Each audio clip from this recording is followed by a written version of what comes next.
Good afternoon everybody. आज हम RACIT की अध्याय 9 के बारे में अध्ययन करने जा रहे हैं। आज हम आपको नागरिक सेवाओं के बारे में बताएंगे कि नागरिक सेवाएं आपको किस प्रकार यूज करनी है। और आज हम इस अध्याय में सबसे पहले आधार कार्ड की सेवाएं के बारे में अध्ययन करेंगे। सबसे पहला हम आज टॉपिक लेते हैं आधार सेवाएं। आज हम जो अध्ययन पढ़ रहे हैं उसका नाम है नागरिक केंद्रित सेवाओं की जानकारी। आप अपनी बुक्स ओपन करें और हमारे साथ में रीडिंग करते जाएं। हम आपको केवल इम्पोर्टेंट टॉपिक समझाने जा रहे हैं कि किस तरीके से आपको इसमें रीडिंग करनी है और कैसी आपको नॉलेज मिलनी है। ठीक है, सबसे पहले हम स्टार्ट करते हैं नागरिक सेवाएं। नागरिक सेवाएं आप जानते हो कि आधार कार्ड जो है यूनिक आइडेंटिफिकेशन ऑफ इंडिया के द्वारा जारी किया गया एक कार्ड है जिसके अंदर 12 अंक होते हैं। ये आधार 12 अंकों की विशिष्ट संख्या जिसे अपन यूनिक आईडी कहते हैं की पहचान संख्या होती है। उसके अलावा ये UIDAI द्वारा जारी किया जाता है। यानी ये जो कार्ड है आपका आधार कार्ड, ये जो जारी किया जाता है वो डिपार्टमेंट UIDAI। जब आप अपना आधार कार्ड पलट के देखेंगे तो उसके नीचे कॉर्नर पर एक छोटी सी मेल आईडी की टाइप में एक वेबसाइट लिखी हुई है जिसका है uidi.gov.in। तो ये वेबसाइट है, ये UIDAI एक अपना डिपार्टमेंट है जो आधार कार्ड को बनाता है। फिर हम बात करते हैं आधार कार्ड के लिए पंजीकरण कैसे करें। आप सबसे बड़ी बात आ जाती है कि आधार कार्ड को पंजीकरण कैसे करें। आप पंजीकरण करने के लिए आधार कार्ड को पहले तो देखो, आधार कार्ड पंजीकरण करने के लिए अपन ई-मित्र पे जा सकते थे और हमारे गांवों में भी शिविर लगता था, सिटी में भी शिविर लगता था, गवर्नमेंट शिविर लगाती थी। लेकिन आजकल ये जो आधार कार्ड है वो बैंक में और पोस्ट ऑफिस में बनाए जाते हैं। तो आप बैंक में और अपने आसपास के पोस्ट ऑफिस में आप जाके अपना आधार कार्ड अपडेट करवा सकते हैं या नया बना सकते हैं। लेकिन अब आपको कैसे पता पड़ेगा कि कौन से पोस्ट ऑफिस में है, कौन से बैंक में है। तो उसके लिए आपको क्या करना है, UIDAI की वेबसाइट पे जाना है, जो हम आपको बता देते हैं UIDAI.gov.in। ये वेबसाइट है। आप ये वेबसाइट अपने लैपटॉप पे, कंप्यूटर पे सर्च करके या अपने मोबाइल पे सर्च करके पता लगा सकते हैं कि कौन कौन से आपके एरिया में पोस्ट ऑफिस हैं जहाँ पर आप अपना आधार कार्ड अपडेट करा सकते हैं। तो अब हम आपको बता देते हैं कि आप आधार कार्ड में पंजीकरण कैसे करें। जैसे कोई नया कैंडिडेट है, उसका आप अपना आधार कार्ड बनवाना चाहते हैं तो उसके लिए क्या क्या करना है। सबसे पहले आपको उसका निवास और पहचान संबंधी डॉक्यूमेंट्स इकट्ठे करना है। सबसे पहले आपका काम क्या है, निवास का और उसके पहचान संबंधी आप उसके दस्तावेज इकट्ठे करें, फिर उसको ऑथोराइज कराएं आप अपने सरपंच साहब के द्वारा, ठीक है, या अपने वही गांव में सरकारी ऑफिसर के द्वारा उसे ऑथोराइज कराएंगे। ऑथोराइज कराने के बाद में उसकी अगर मार्कशीट हो तो आप मार्कशीट भी लेंगे उसके साथ में, ठीक है। फिर आप उन डॉक्यूमेंट्स को लेके और साथ में जिसका आधार कार्ड बनाना है उनको साथ में ले जाके आप पोस्ट ऑफिस में या बैंक में जाके वहां पर आप उनका आधार कार्ड जनरेट करवाएंगे। जब आप आधार कार्ड बनवाते हो तो सबसे पहले उस आधार कार्ड में आपको एक एनरोलमेंट पेपर मिलता है जिसमें आपको एनरोलमेंट हो जाता है। उसकी एनरोलमेंट आईडी बनती है, जो एनरोलमेंट आईडी 16 अंकों की होती है समथिंग। तो आप उसी आईडी स्टार्टिंग में मिलती है, फिर उसके बाद में एक सप्ताह के अंदर आपके पास आधार कार्ड आता है। तो हम एक बार वापस देख लेते हैं। आधार जो सेवाएं हैं ये 12 अंकों का यूनिक आईडी नंबर होता है, ठीक है। उसके अलावा ये जो आधार कार्ड जनरेट किया जाता है ये UIDAI के द्वारा जनरेट किया जाता है, ठीक है। अब हम बात करते हैं आधार कार्ड के लिए पंजीकरण कैसे करें। जैसे नया कैंडिडेट है, उसका आधार कार्ड बनवाना है तो आपको क्या करना है, निवास और पहचान संबंधी डॉक्यूमेंट्स इकट्ठे करने हैं जिसमें मार्कशीट और पोस्ट मार्कशीट इंपॉर्टेंट है। आगे बात करते हैं आधार अपडेशन। जैसे सपोज करो किसी का आधार कार्ड बना हुआ है, किसी के नाम में प्रॉब्लम आ रही है या एड्रेस में प्रॉब्लम आ रही है या आप मोबाइल नंबर जुड़ाना चाहते हो या अपनी फोटो चेंज करवाना चाहते हो, तो उसके लिए आपको क्या करना है, पोस्ट ऑफिस जाना है या बैंक जाना है जहाँ पर आधार अपडेट होता है, तो वहाँ पर आप जाके अपना अपडेट करवा सकते हैं। उसके अलावा आपको पता होना चाहिए, RACIT में ये क्वेश्चन पूछा जाता है कि आधार अपडेशन की विधियाँ कौन कौन सी हैं। तो आपको याद रखना है कि एक ऑफलाइन विधि होती है और एक ऑनलाइन विधि होती है। तो ऑनलाइन विधि आपको अगर अपना आधार कार्ड अपडेट करवाना है तो ऑनलाइन विधि के द्वारा आप https://uidi.gov.in वेबसाइट लगा के अपने मोबाइल या लैपटॉप के द्वारा आप अपना आधार कार्ड अपडेट कर सकते हैं। लेकिन ध्यान रखना, इस अपडेट में आप अपना एड्रेस ही समथिंग अपडेट कर सकते हैं, बट आप दूसरी चीजें अपडेट नहीं कर सकते हो।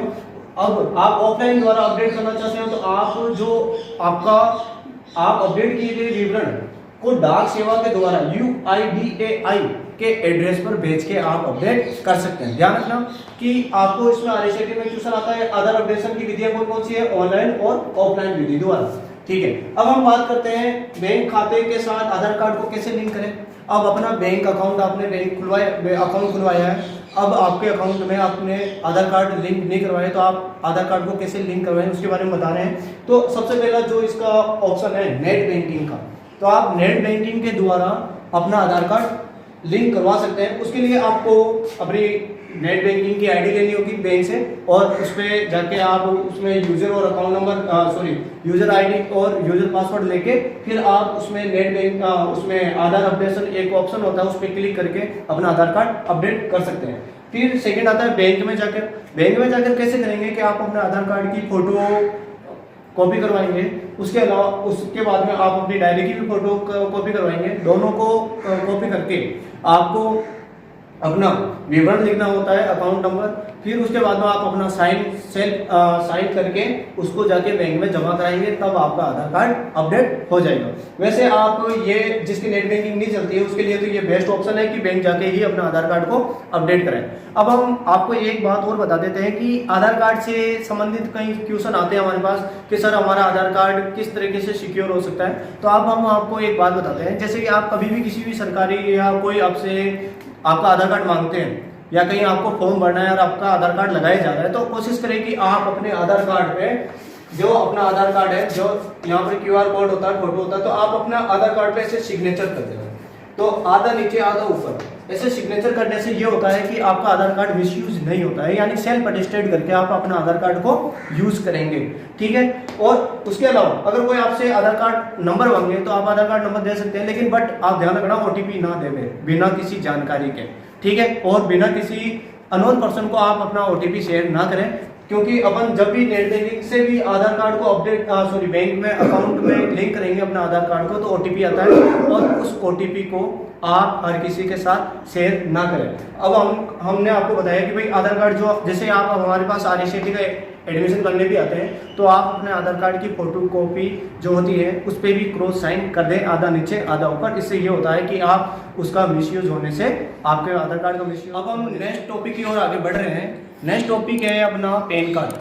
आप जानते होंगे पैन कार्ड किसके लिए इंपॉर्टेंट है। आजकल पैन कार्ड के बगैर अकाउंट भी खोल नहीं रहे बैंक वाले, ये भी आपको पता होगा कि ठीक है। अब आपको जो 18 साल से अबव है वो अपना पैन कार्ड के लिए फॉर्म भर सकते हैं। ठीक है, फॉर्म के लिए आप अपने नज़दीकी CSC आपके सेंटर खुले हुए हैं, वहाँ CSC सेंटर पे जाके या E-मित्र पे जाके आप अपना पैन कार्ड के लिए फॉर्म भर सकते हैं। ठीक है, सबसे पहले हम आपको पैन कार्ड के बारे में बता देते हैं। पैन कार्ड आयकर विभाग द्वारा एक सेवाएं हैं जो आयकर विभाग देता है आपको, इनकम टैक्स डिपार्टमेंट। ठीक है, उसके अलावा पैन कार्ड आवेदन और संशोधन के बारे में पढ़ेंगे। सबसे पहले आपको याद होना चाहिए कि RSAT में क्वेश्चन पूछा जाता है कि what is pan card full form, तो आपको फुल फॉर्म याद रखनी है PAN की, पैन की। तो आप उसका ही फुल फॉर्म होती है परमानेंट अकाउंट नंबर। इसकी जो फुल फॉर्म है आपको याद होनी चाहिए, परमानेंट अकाउंट नंबर। अब हम बात करते हैं पैन कार्ड के आवेदन और संशोधन के बारे में। तो आप जो पैन कार्ड का फिलअप करोगे फॉर्म, वो आप ऑनलाइन द्वारा करेंगे। ठीक है, और इसकी जो पैन कार्ड के सेकंड अगर ऑनलाइन ये भरने के बाद में इसका पैन कार्ड की हार्ड कॉपी मिलेगी आपको। स्टार्टिंग में सबसे पहले सॉफ्ट कॉपी आपको हैंड टू हैंड वो दे देंगे आपको 2-3 घंटे बाद में। उसके बाद में 1 हफ्ते के अंदर आपके पास पैन कार्ड आ जाता है। ठीक है, अब हम बात करते हैं पैन कार्ड जो आपको जारी करता है वो डिपार्टमेंट कौन सा है। तो आपको याद रखना है कि पैन कार्ड जारी करने वाला डिपार्टमेंट NSDL है, जिसका नाम होता है नेशनल सिक्योरिटीज डिपॉजिटरी लिमिटेड। तो एक बार वापस बता देता हूँ, NSDL ही हमारा पैन कार्ड बनाता है। ठीक है, ये आयकर विभाग में आता है। इसका जो फुल फॉर्म है नेशनल सिक्योरिटीज डिपॉजिटरी लिमिटेड होती है, और इसकी जो फुल फॉर्म इसकी जो वेबसाइट है http://nsdl.com/pen/form49.adsc.html। ठीक है। अब ये इसकी वेबसाइट है जो आपको बुक्स में दे रखी है, वहां पर आप इस वेबसाइट को यूज करके अपने पैन कार्ड के लिए आप ऑनलाइन फॉर्म भी भर सकते हैं, ठीक है। अब आपको ये बता देते हैं कि जो पैन कार्ड में फॉर्म भरा जाता है पैन कार्ड के लिए आवेदन के लिए, वो फॉर्म होता है 49A। तो स्पेशली आपको ध्यान रखना है कि पैन कार्ड के लिए कौन सा फॉर्म फिलअप किया जाता है, 49A। This is very important. And आपको इस क्वेश्चन में इस टॉपिक में एक और ये इंपॉर्टेंट है, पैन की फुल फॉर्म, तो आपको याद रखना है परमानेंट अकाउंट नंबर, और दूसरा है इसका जो फॉर्म फिलअप किया जाता है, कौन सा फॉर्म फिलअप किया जाता है, 49A। अब आपको बता देते हैं कि अगर सपोज करो कि आपका पैन कार्ड बनाया हुआ है और आप अपने पैन कार्ड को अपडेट करवाना चाहते हैं, तो आप अपडेट करवाने के लिए आपको जो ये वेबसाइट दे रखी है, इस वेबसाइट पे जाएंगे, वहां पर आपको क्लिक मार्क पूछेगा कि कौन कौन सी चीजें आपको अपडेट करनी है, जैसे एड्रेस, आपका नेम, फादर नेम, आपकी डेट ऑफ बर्थ, तो आप उस पर टिक करें और उसको अपना अपडेट करवाएं। और अपडेट करवाने के लिए एक तो ये वेबसाइट है आपके पास, नहीं तो आप सीएससी अकाउंट सीएससी सेंटर पे जाके आप उससे टॉपिक की ओर आगे बढ़ रहे हैं, जो है ऑनलाइन आईटीआर फाइलिंग। अब आपको ऑनलाइन आईटीआर का फॉर्म भरना सिखा रहे हैं। अब आपको ऑनलाइन आईटीआर का फॉर्म कैसे भरेंगे, उसके लिए आपको एक वेबसाइट दे रखी है, http income tax india filing.gov.in। इस वेबसाइट पे जाके आप अपना आईटीआर का फॉर्म फिल कर सकते हैं। पहले हम आपको बता देते हैं आईटीआर क्या चीज होती है। देखिए, आईटीआर इनकम टैक्स रिटर्न, इसकी फुल फॉर्म होती है इनकम टैक्स रिटर्न। इनकम जो बहुत ज्यादा पैसे कमाता है, बिजनेसमैन है या जॉब करता है तो उसके तो वैसे ही होती है रिटर्न फाइलें, लेकिन जो बिजनेस करता है उसको अपनी फाइलें क्रिएट करनी होती है, क्योंकि उसको बताना होता है कि मैं कितना कमाता हूँ, और उसके कमाने पर यह भी पता होना चाहिए कि भाई वो बैंक से कभी लोन लेता है तो उसमें भी उससे फायदा होता है आईटीआर बनाने में। तो हम आपको बताते हैं कि आईटीआर इनकम टैक्स रिटर्न जो फाइल बनाई जाती है, उसके लिए आपको सबसे पहले क्या क्या जरूरत होती है। आयकर रिटर्न की फाइलिंग के लिए सबसे पहले बैंक विवरण, यानी बैंक का, जैसे आपके पास 3-4 अकाउंट है या 2 अकाउंट है, तो आप उन अकाउंट की आपको स्टेटमेंट लेना है बैंक से, फिर स्टेटमेंट या आप बैंक की डायरी ले लो, ठीक है। और फॉर्म नंबर 16 होता है, इसके लिए एक फॉर्म फिल किया जाता है 16, फॉर्म नंबर 16। तो वो फॉर्म नंबर 16 आपको फिल करना है, लेकिन ये ध्यान रखना ये ऑनलाइन फॉर्म फिल किया जाता है, और पिछले साल के रिटर्न की प्रतिलिपि। अगर आपके पास ऑलरेडी आईटीआर फॉर्म फिल किया गया है तो आप पिछले साल की रिटर्न की कॉपी भी ले सकते हैं। तो आपको एक बात बता देते हैं वापस कि इसमें जो आरएसआईडी में जो क्वेश्चन पूछा जाता है वो यहाँ से पूछा जाता है कि आईटीआर के लिए कौन सा फॉर्म फिल किया जाता है। तो आपको याद रखना है आईटीआर के लिए फॉर्म नंबर 16 फिल किया जाता है, और आईटीआर की फुल फॉर्म क्या होती है, इनकम टैक्स रिटर्न, ठीक है। उसके अलावा http income tax india filing.gov.in इस वेबसाइट पर जाके अपना आईटीआर फिल कर सकते हैं। आईटीआर जब आप फिल करेंगे तो उसमें आपको आपके पैन कार्ड होना जरूरी है, और आपके पास बैंक का अकाउंट होना जरूरी है, और उसकी पूरी अकाउंट के स्टेटमेंट होना जरूरी है, ठीक है। जब आप अपने, या तो आप खुद फिल कर लो, अगर लेकिन इसको फिल करने के लिए आपको पूरी नॉलेज होना जरूरी है कि किस तरीके से आपको फिल करनी है। कि इसमें कई ऑप्शंस होते हैं जो आपको अगर समझ में नहीं आए तो फिर आप किसी अकाउंटेंट के पास में जाके भी पासपोर्ट सेवाएं के बारे में। अब पासपोर्ट जो आप विदेश जाके नौकरी करना चाहते हैं या विदेश जाना चाहते हैं घूमने के लिए, तो उसको पासपोर्ट बनवाना जरूरी होता है, ये तो हम सब जानते हैं। अब उस पासपोर्ट की आप कैसे ऑनलाइन आवेदन करेंगे, ध्यान रखना पासपोर्ट का आवेदन ओनली फॉर ऑनलाइन होता है। उस ऑनलाइन के लिए आपको क्या करना होता है, अपने ई-मित्र पे भी जाकर आप ऑनलाइन करवा सकते हैं, या आपके हर एक डिस्ट्रिक्ट में एक PSK सेवा केंद्र होता है, पासपोर्ट सेवा केंद्र, वहाँ जाके आप ऑनलाइन करवा सकते हैं। वैसे ई-मित्र पे तो नहीं होता होगा, आपको PSK सेवा केंद्र पे जाना है, और PSK सेवा केंद्र पे जाके अपना पासपोर्ट आप आवेदन करेंगे। देखिए, जहाँ पासपोर्ट हम बनवाते हैं उसे PSK कहते हैं, यानी पासपोर्ट सेवा केंद्र। ये आपको याद रखना है, और ये इंपॉर्टेंट है। ये आरएसआईडी में कभी कभार क्वेश्चन आ जाता है कि PSK की फुल फॉर्म क्या होती है, पासपोर्ट सेवा केंद्र। फिर हम बात करते हैं पासपोर्ट सेवा की जो वेबसाइट है वो कौन सी है, तो www.passportindia.gov.in पर जाके आप खुद भी फिलअप कर सकते हैं। उसके अलावा इसमें आपका सबसे पहले जो इसका आवेदन की प्रक्रिया है, उसमें आवेदन की प्रक्रिया में आपको पहले अपना अकाउंट क्रिएट करना होगा। अकाउंट क्रिएट करने के लिए आपको उसमें रजिस्टर करना होगा। रजिस्टर करने के बाद में जब आप उसके अंदर एंट्री करोगे तो आपको सबसे पहले बेसिक डिटेल पूछेगा। तो बेसिक डिटेल में आप अपना नाम, DOB, ईमेल, मोबाइल नंबर, इन सभी को आप जब फिलअप करेंगे तो एंड में जाके आपको इसकी यूजर ID और पासवर्ड मिल जाएंगे, ठीक है। तो पासवर्ड मिलने के बाद में आप जब इसे पूरा कंप्लीट फिलअप करोगे तो आपको इसकी कॉपियां भी जमा करवानी पड़ती हैं PS के जाके, यानी पासपोर्ट सेवा केंद्र पे जाके। वहाँ पर आप अपने जितने भी डॉक्यूमेंट्स हैं उनको आप सत्यापित कर लेंगे, ठीक है, और फिर जाके वहाँ पर जमा करवाना है। उसके साथ में इसमें पुलिस वेरिफिकेशन भी चाहिए कि आपके पास कोई लफड़ा वफड़ा तो नहीं हो रखा है, कहीं आपके केस वेस तो नहीं है, उनका सबका क्लियरेंस चाहिए, फिर जाके आपका पासपोर्ट बनेगा, ठीक है। उसके लिए आप ये और अधिक जानकारी लेनी है तो आप एक बार www.passport.india.gov.in पर वेबसाइट पर आप जाके चेक कर सकते हैं कि कैसे क्या इसकी प्रक्रिया की। अब हम बात करते हैं टिकट बुकिंग सेवाओं के बारे में। अब आपको देखना होगा कि टिकट कैसे बुकिंग करते हैं और टिकट बुकिंग के लिए हमें कौन कौन सी वेबसाइट पर जाना होता है, ठीक है। सबसे पहले हम बात करते हैं टिकट बुकिंग सेवाएं के बारे में। टिकट बुकिंग सेवाओं में हम सबसे पहले बात इसमें टॉपिक में पढ़ेंगे भारतीय रेल के बारे में। भारतीय रेल, इंडियन रेलवे के बारे में अपन कैसे टिकट बुकिंग करेंगे उसके बारे में हम आपको बता देते हैं, ठीक है। इसमें जो इंडियन रेलवे काम कर रहा है, इंडियन रेलवे IRCTC पर काम करता है, ठीक है। इसकी जो फुल फॉर्म है Indian railway catering and tourism corporation. ये RACIT में क्वेश्चन पूछा जाता है कि IRCTC किसकी वेबसाइट है या RACIT की फुल फॉर्म क्या है, तो आपको याद रखना है Indian railway catering and tourism corporation. ये हो गई अपनी IRCTC की फुल फॉर्म। अब हम बात करते हैं पंजीकरण एवं साइन इन के बारे में कि आप टिकट बुकिंग करवाना चाहते हो रेलवे का, तो आप किस तरीके से टिकट बुकिंग करेंगे उसके बारे में हम आपको प्रक्रिया बता रहे हैं। सबसे पहले आप http://irctc.gov.in पर जाएंगे। वहाँ पर जाके आप अपना रजिस्ट्रेशन करेंगे। रजिस्ट्रेशन में सबसे पहले आपको रजिस्ट्रेशन पर जब क्लिक करेंगे तो आपको सबसे पहले user ID and password generate करना होगा। फिर उसके बाद में आपका एक पेज ओपन हो जाएगा जिसमें आपकी पर्सनल इंफॉर्मेशन पूछी जाएगी, जिसमें name, gender, date of birth, email ID, आपका मोबाइल नंबर, SMS, ठीक है, ये सब आपको उसमें डालने होंगे। उसके बाद में आपके मोबाइल नंबर पे और ईमेल ID पर वेरिफिकेशन कोड जनरेट होगा।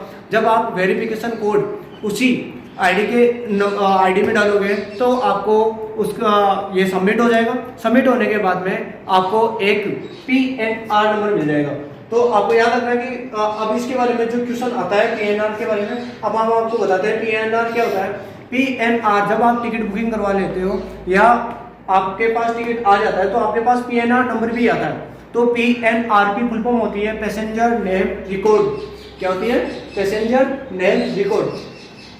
तो इसकी जो वेबसाइट है पैसेंजर नेम रिकॉर्ड की, अब आपको पता लगाना है कि आपके पास जो टिकट है उसमें आपकी जो सीट है अवेलेबिलिटी आप चेक करना चाहते हो कि आपकी सीट जो आपके कंफर्म हुई कि नहीं हुई, और आप वेटिंग में कितने वेटिंग में हो, या आपका जो टिकट है वो कैंसिल हुआ या नहीं हुआ। तो आप इसके लिए इस वेबसाइट पे जाएंगे http://indianrailway.gov.in। तो इसमें जाने के बाद में आपके पास पैसेंजर नेम रिकॉर्ड के लिए एक ऑप्शन खुल जाएगा। उस ऑप्शन पे जाके आप PNR नंबर डालेंगे। PNR नंबर डालते ही आपकी जो सीट की अवेलेबिलिटी शो होंगी और उसमें आपको पता चल जाएगा कि आपके वेटिंग लिस्ट में नंबर है या आपका क्लियर हो चुकी है या नहीं हुई। उसके अलावा अगर सपोज करो कि कोई चलाना ही नहीं जानता, मेरे जैसे आदमी है कहीं दुनिया में, ठीक है, या भाई उसको आता नहीं है इसको चेक करने के लिए, तो उसके लिए आपने भारत सरकार ने एक नंबर जनरेट किया है। उसका नंबर है 139। ये भी आपको याद रखना है, कभी कभार आ जाता है कि IRCTC के लिए कौन सा कॉल नंबर होता है जिस पर अपन पूरी इंफॉर्मेशन ले सकते हैं अपनी PNR स्टेटस के बारे में। तो आपको 139 नंबर याद रखना है। और ये हमने पढ़ लिया IRCTC के बारे में, जिसमें Indian railway catering tourism corporation, इसके बारे में आपको फुल फॉर्म याद रखनी है। और दूसरा इसकी PNR आपको पूछ लिया जाता है कि PNR स्टेटस क्या होता है। तो PNR स्टेटस अपनी सीट की अवेलेबिलिटी के बारे में पता लगाने के लिए एक नंबर होता है जिसका फुल फॉर्म होता है पैसेंजर नेम रिकॉर्ड। अभी जो आप रेल का टिकट बुकिंग करवाएंगे इस वेबसाइट पे, तो अभी नहीं होगा। रीजन इसलिए नहीं होगा क्योंकि अभी अपने हिंदुस्तान में कोविड-19 की वजह से, कोरोना वायरस की वजह से ये वेबसाइटें सब बंद हो रखी हैं। इसमें न तो आप अपना टिकट बुकिंग करवा सकते हो, नहीं कैंसिल करवा सकते हो, इसलिए हम आपको प्रैक्टिकल करके बता देते हैं। लेकिन प्रॉब्लम ये हो रही है कि अभी इन वेबसाइटों पर काम वेबसाइटें ओपन नहीं हो रही है, और इस पर जब भी अपन ओपन करते हैं तो कोविड-19 का एक मैसेज आता है। जिससे हमें पता पड़ गया कि भाई अब इस पे अपन काम नहीं कर सकते, इसलिए अपने आपको ये बताया। और आगे बढ़ रहे हैं जो है RSRTC, Rajasthan state road tourism and corporation, उसके बारे में बात कर रहे हैं। राजस्थान राज्य सड़क परिवहन निगम। आपने हमारे राजस्थान की बसें देखी होंगी कितनी प्यारी होती हैं और सबसे मस्त अपने राजस्थान की ही होती है बसें। देख लेना, आप पूरे हिंदुस्तान घूम के आना, बाकी के ऐसे डब्बे टाइप में दिखेंगे लेकिन अपनी बेस्ट है। तो अब आपको इसमें बुकिंग कैसे करनी है, अब हम टॉपिक ले रहे हैं RSRTC में। आपको अपनी यानी मतलब है जेनरिक, जैसे आप कहीं पे घूमने जा रहे हो या आपको टिकट बुकिंग करवाना है, तो उसके लिए आपको क्या करना है, सबसे पहले पंजीकरण में जाएंगे। और पंजीकरण कैसे करेंगे, सबसे पहले आप इसकी एक वेबसाइट है अपने RSRTC की, जो है http://rsrtconline.gov.in। एक बार वापस बता देता हूँ, http://rsrtconline.gov पे जाएंगे आप। जाने के बाद में आपको क्रिएट अकाउंट करना है। सबसे पहले क्या करना है, सबसे पहले अपन को अकाउंट क्रिएट करना होगा, ठीक है। उसमें रजिस्टर करना है अपन, वहां पर एक ऑप्शन मिलेगा न्यू यूजर के बारे में। तो न्यू यूजर पे जब आप क्लिक करेंगे तो आपको सबसे पहले अपना पर्सनल डिटेल फिलअप करना पड़ेगा। पर्सनल डिटेल फिलअप करेंगे तो आपको उसके अंदर ही मोबाइल नंबर और ईमेल आईडी भी पूछा जाएगा। तो ठीक है, फिर मैं आपने ये सब फिलअप करने के बाद में आपके पास मैसेज और ईमेल पे एक नंबर आएगा, वही नंबर आपका क्या है, टिकट का नंबर, ठीक है। तो आप अपना टिकट नंबर आ जाएगा। टिकट नंबर आने के बाद में जिस दिन आपको जर्नी करनी है, यानी आपको यात्रा करनी है, उस दिन आपको चेक करना है कि मेरा कंप्लीट हुआ या नहीं हुआ स्टेटस, यानी मतलब मुझे सीट मिली या नहीं मिली। तो उसी सीट को आप वो नंबर वापस, यही वेबसाइट है http://rsrtconline.gov.in पे जाएंगे और वहां पर जाके आप वापस चेक कर लेंगे अपने नंबर डाल के। उसमें आपको पता पड़ जाएगा कि आपका टिकट कंप्लीट है या नहीं है, यानी आपकी सीट अवेलेबिलिटी हुई या नहीं। अब हम बात करते हैं शेड्यूल के बारे में। जैसे सपोज करो कि आपको यात्रा करनी है, अब आपको चेक करना है कि बसें मिलेंगी या नहीं मिलेगी, यानी आपको बस मिलेगी या नहीं मिलेगी। तो उसके लिए आपको यही वेबसाइट मिलेगी वापस, तो आप इसी वेबसाइट पे जाएंगे। वेबसाइट डालने के बाद में आपके पास पेज ओपन होगा शेड्यूल वाला।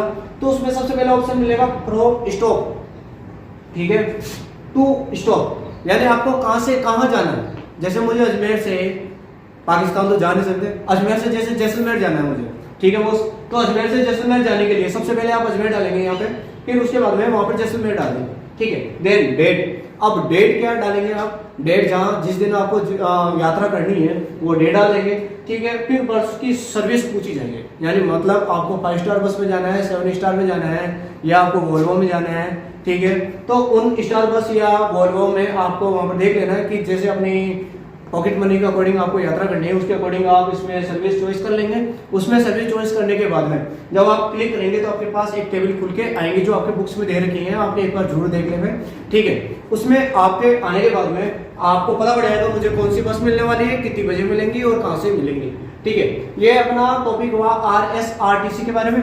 देखिए अभी तो हम आपको सॉरी मांगते हैं क्योंकि बॉस ये अभी काम नहीं कर रहा है, ये सिस्टम अभी काम नहीं कर रहा है। इसलिए नहीं काम कर रहा है क्योंकि अभी हमारे पास सबसे प्यारा बीमारी आ रखी है, कोरोना वायरस। तो जब तक हम एंजॉय करो घर पे बैठे बैठे, और कोई टिकट विकेट बुकिंग कराने की जरूरत नहीं है। जिस दिन होगा उस दिन हम आपको और बताएंगे, नहीं तो आपके RSRTC बुक्स जिंदाबाद है, वहां पर एक बार आप स्टेप बाय स्टेप प्रोसेस पढ़ें और आपको समझ में आ जाएगा। लेकिन अब हम बात करते हैं इंपॉर्टेंट टॉपिक के बारे में। तो इसमें इंपॉर्टेंट टॉपिक है इसकी फुल फॉर्म RSRTC के बारे में। तो आपको याद रखना है Rajasthan state road tourism topic की ओर आगे बढ़ रहे हैं, जो है राष्ट्रीय मतदाता सेवा पोर्टल। आप जानते होंगे राष्ट्रीय मतदाता सेवा पोर्टल क्या होता है। जब आप 18 साल से अबव हो जाते हैं तो आपके पास एक कार्ड आ जाता है, जिसे हम वोटिंग कार्ड कहते हैं। क्या कहते हैं, वोटर ID कार्ड। तो वोटर ID कार्ड के बारे में हम बताएंगे कि वोटर ID कार्ड कहाँ बनता है, कैसे बनता है, और किस प्रकार आपका वोटर ID बना हुआ है या गुम हो गया तो किस प्रकार पता लगाएंगे, या आपके असेंबली का चुनाव है या पार्लियामेंट्री का चुनाव है तो आप उन चुनावों के बारे में अपनी स्थिति, यानी मतलब आप उसके बूथ सेंटर के बारे में कैसे पता लगाएंगे, तो हम इस टॉपिक में समझेंगे। सबसे पहले हम बात करते हैं राष्ट्रीय मतदाता सेवा पोर्टल के बारे में, ठीक है, जिसे NVSP कहते हैं, नेशनल वोटर सर्विस पोर्टल। तो याद रखना है कि NVSP के बारे में क्वेश्चन आ जाता है, व्हाट इज NVSP। तो NVSP national voter service portal होता है, ठीक है। इसकी वेबसाइट आप याद रखेंगे http://nvsp.in, ठीक है। फिर इसके बाद अब हम बताते हैं कि जो NVSP पोर्टल है इसकी शुरुआत जनवरी 2015 में की गई थी। जनवरी 2015 में इसकी शुरुआत हो गई। और ये कब हुई थी? ये मतदाता दिवस के दिन हुई थी। ये RCTM सबसे इंपॉर्टेंट क्वेश्चन बन जाता है, तो ये आता भी रहता है कि NVSP की जो शुरुआत हुई कब हुई? जनवरी 2015 में। देन कब हुई? मतदाता दिवस के दिन। ठीक है, अब हम बात करते हैं इसके बारे में कि भाई आपके पास वोटर आईडी कार्ड है। अब आप वोटर आईडी कार्ड से अपना नया वोटर आईडी कार्ड कैसे निकालोगे? तो सबसे पहले आप इस वेबसाइट को वहां पर अपने वेबसाइट को यूज करेंगे। वेबसाइट यूज करने के बाद में आपको सर्च बाय डिटेल पे जाना है। तो सर्च बाय डिटेल पे जाने के बाद में आपको इपिक नंबर पूछेगा। अब इपिक नंबर क्या चीज होती है ये भी हम बता देते हैं। इलेक्शन फोटो आइडेंटिटी कार्ड होता है इपिक नंबर। आप ये सुना है, आपको लगा होगा कि ऐसे सुना है वर्ड है इपिक नंबर। तो इपिक नंबर आपका वोटर आईडी कार्ड का नंबर होता है। क्या होता है? वोटर आईडी कार्ड का नंबर, जिसे हम इपिक नंबर कहते हैं, इलेक्शन फोटो आइडेंटिटी कार्ड के नाम से जानते हैं। ठीक है, जब आप NVSP पोर्टल ओपन करते हो तो ओपन करने के बाद में आप जब अपनी डिटेल पता लगाएंगे सर्च बाय डिटेल, तो सर्च बाय डिटेल में आपको इपिक नंबर पूछेगा, तो आप इपिक नंबर डालते ही आपकी पूरी डिटेल सामने आ जाएगी। अदरवाइज आपके पास इपिक नंबर भी नहीं है, आपका ये गुम हो गया, तो आप अपना नाम, पापा जी का नाम, आपकी DOB और आपका क्षेत्र डाल के आप उसको सर्च करके आप निकाल सकते हैं। ठीक है, ठीक है। अब हम बात करते हैं आपकी now your booth SC and PC। अब आपको अपना बूथ पता लगाना है। जैसे आप सिटी में रहते हो और आपको पता नहीं बूथ कहाँ है। गांव में तो कोई टेंशन नहीं, गांव में तो कोई आके घर पे आके दे देता है कि अपन को कहाँ जाना है वोट देने के लिए, और वो खुद ही लेके जाते हैं, ये भी कोई टेंशन नहीं। हमारे पास तो कार की सुविधा, गाँव में तो बहुत बढ़िया सुविधा होती है कार की, मोटरसाइकिल की। आपको तो ढूंढ के लाते हैं कि कहाँ हो। तो इसलिए अब अगर सपोज डेट आपको पता ही नहीं है आपका SC और PC कहाँ है, यानी आपका पार्लियामेंट्री, SC के हम फुल फॉर्म बता देते हैं। SC का मतलब होता है, SC का मतलब होता है असेंबली कंसिस्टेंसी, यानी विधायक का चुनाव। आपने विधायक का चुनाव, MLA का चुनाव कहते हैं हम, जिसे MLA यानी member of legislative assembly. MLA की फुल फॉर्म होती है मेंबर ऑफ लेजिस्लेटिव असेंबली, जिसे हम विधायक का चुनाव कहते हैं। PC जो होता है उसको कहते हैं पार्लियामेंट्री कंसिस्टेंसी, यानी जिसे सांसद का चुनाव कहते हैं। हमारे सांसद जी श्रीमान भागीरथ जी चौधरी हैं अभी वर्तमान में, और हमारे असेंबली कंसिस्टेंसी के विधायक जो है MLA साहब हमारे श्रीमान लांबा जी हैं। ठीक है, रामस्वरूप जी लांबा जी। तो आप अब इनके बारे में पता लगाएंगे now your both SC and PC। तो उसके लिए आपको वहां पर फंक्शंस पे जाना है, SC एंड PC के ऑप्शंस पे, फिर जाके आप कौन से के बारे में पता लगाएंगे, PC के बारे में या SC के बारे में, वहां पर चॉइस करके आप पता लगा सकते हैं और अपना क्षेत्र का आप पता लगा सकते हैं। अब आपको हम बताएंगे कि किस प्रकार आपको रिफिल बुकिंग करानी है, आपको गैस सिलेंडर किस प्रकार बुकिंग कराएंगे। तो सबसे पहले आपको हम बता देते हैं LPG सेवा और सदस्यता। आपको सदस्यता भी लेनी है या सेवा किस प्रकार प्राप्त करनी है, तो आप ऑनलाइन रिपीट बुकिंग कैसे करेंगे। तो आप नेट बैंकिंग का नेट का यूज करते हैं। इसमें इंडियन ऑयल और HP और भारत पेट्रोलियम गैस की वेबसाइट होती है। उस वेबसाइट पर आप जाएंगे, इंडियन ऑयल कॉर्पोरेशन लिमिटेड की वेबसाइट पर जाएंगे। उस वेबसाइट पर जाने के बाद में आपको रिफिल के लिए एक ऑप्शन मिलेगा, उस ऑप्शन पर ऑनलाइन रिफिल लिखा होगा, ऑनलाइन रिफिल बुकिंग। तो उस बुकिंग पर क्लिक करेंगे तो आपका जो आसपास के जो यानी मतलब एरिया आपको सेलेक्ट करना है। एरिया सेलेक्ट करने के बाद में आपको जो गैस एजेंसी है आपकी नियर बाई की, वो गैस एजेंसी वहां से सिलेक्ट करनी है और फिर आपको बुकिंग करनी है। चलो ये तो हुआ लेंथी प्रोसेस।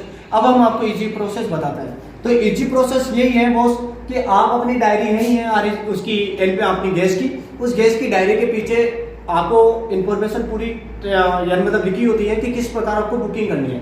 यानी मतलब है कि आपका गैस एजेंसी वाला जो मोबाइल नंबर है उस मोबाइल नंबर पर आप कॉल करो।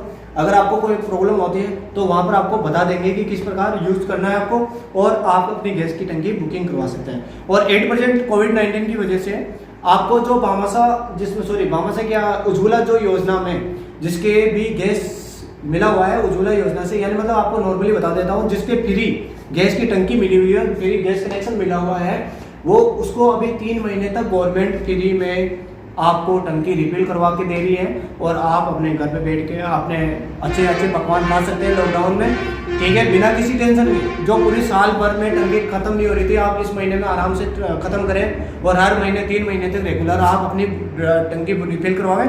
आपको कोई पैसे देने की जरूरत नहीं है। अब आपको ये बताएंगे कि LPG फुल फॉर्म क्या होती है। एलपीजी होती है लिक्विड पेट्रोलियम गैस, ठीक है। एलपीजी की फुल फॉर्म ही इंपॉर्टेंट है इस टॉपिक में, बस आपको इतना ही। और हमने ये यूनिट पूरी कंप्लीट कर ली है। अब हम आपको इसके इंपॉर्टेंट जो क्वेश्चन है उसकी ओर लेके जा रहे हैं। अब आप एक बार हमारे साथ ही बुक्स ओपन करें और आपके बुक्स में टिक लगा। अब हम स्टार्ट कर रहे हैं अपने अध्याय 9 के नागरिक सेवाओं की जानकारी यूनिट के इम्पोर्टेंट ये पीछे वाले क्वेश्चन आपको बता रहे हैं। सबसे पहले हम बात करते हैं फर्स्ट क्वेश्चन में, निम्न में से प्राधिकरण ने आधार कार्ड जारी किया, यानी मतलब कौन से अथॉरिटी ने आधार कार्ड को जारी किया। हमने बताया था कि आधार कार्ड को UIDAI ने जारी किया है, यानी unique identification authority of India, UIDAI। तो ये इंपॉर्टेंट क्वेश्चन होता है, तो आप इसे भी अंडरलाइन कर लें। फिर नेक्स्ट क्वेश्चन की ओर बढ़ रहे हैं अपन आगे। PAN आवेदन भरने के लिए नीचे दिए गए फॉर्म में कौन सा फॉर्म भरेंगे, तो आपको याद रखना है इसके लिए 49A, ये भी इंपॉर्टेंट है, ये भी आपको टिक लगाना है। 49 है। UIDAI का पूरा फुल फॉर्म क्या है हमने आपको अभी इस यूनिट में बता दिया है, unique identification authority of India, ये भी आप टिक लगावें। बी, पासपोर्ट आवेदन के संदर्भ में PSK का मतलब क्या है, तो ये इंपॉर्टेंट क्वेश्चन है जो RSIT में कभी कभार पूछ लेते हैं, तो आपको याद रखना है कि पासपोर्ट सेवा केंद्र, ठीक है। भारतीय रेल RSRTC के संदर्भ में PNR क्या चीज़ है, अब अभी ये भी हमने आपको बता दिया था। पैसेंजर नेम रिकॉर्ड, ये भी आप अंडरलाइन करें, इसके बारे में भी क्वेश्चन आ जाता है RSIT में। फिर आगे नेक्स्ट क्वेश्चन की ओर बात करते हैं। राष्ट्रीय मतदाता सेवा पोर्टल इपिक क्या चीज़ है, तो अभी हमने आपको बताया था कि इपिक क्या चीज़ होती है। ये होती है चुनाव फोटो पहचान पत्र। क्या होता है? चुनाव फोटो पहचान पत्र। तो ये इसका आंसर है बी। आधार है, आधार 12 अंकों का एक संख्या है जो UIDAI द्वारा प्रमाणित होता है, तो इसमें A और B दोनों ऑप्शन आएंगे। इसका आंसर है सी। IRCTC SMS सर्विस किस नंबर के लिए उपलब्ध है, तो ये भी हमने आपको बता दी थी 139 के। फिर हम बात करते हैं TDS क्या चीज़ होती है। देखो TDS टोटल इसमें आएगा टैक्स डिडक्टेड एट सोर्स, यानी स्रोत पर कर की कटौती, जहाँ से आप पैसे कमाते हो वहाँ से आपका टैक्स कटेगा। इसमें में से किस अवसर पर राष्ट्रीय मतदाता सेवा पोर्टल को लॉन्च किया गया, अभी ये भी हमने बता दिया था, राष्ट्रीय मतदाता दिवस पर, राष्ट्रीय मतदाता दिवस पर। अब हमने ये यूनिट कंप्लीट कर ली है। आप भी आपकी बुक से एक बार रीडिंग जरूर कर लें, और कोई भी प्रॉब्लम हो या कोई तो एक बार ज़रूर हमें कमेंट बॉक्स में कमेंट करके बताएं। चलो, थैंक यू।